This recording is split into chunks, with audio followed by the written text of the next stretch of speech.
রবীন্দ্রনাথ ঠাকুরের লেখা। প্রশ্ন, মা গো আমায় ছুটি দিতে বল, সকাল থেকে পড়েছি যে মেলা, এখন আমি তোমার ঘরে বসে করবো শুধু পড়া পড়া খেলা। তুমি বলছো দুপুর এখন সবে, হয় যেন সত্যি হলো তাই।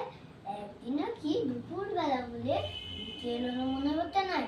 আমি তো বেশ ভাবতে পারি মনে চিরবে গেছে মাঠের শেষে, বাড়িটি মুড়ি চুরি করে নিয়ে শাক তুলছে পুকুর ধারে এসে। আদার হলো মাদার গাছের তলায়, কালিও এলো দিঘির জল। হাটের থেকে এলো সবাই ফিরে, মাঠের থেকে এলো চাষির দল। মনে কর না উল্টো সাজের তারা, মনে কর না সন্ধ্যা হলো যেন, রাত্রিতে বেলায় দুপুর যদি হয়, দুপুর বেলা রাত হয় না কেন। নমস্কার।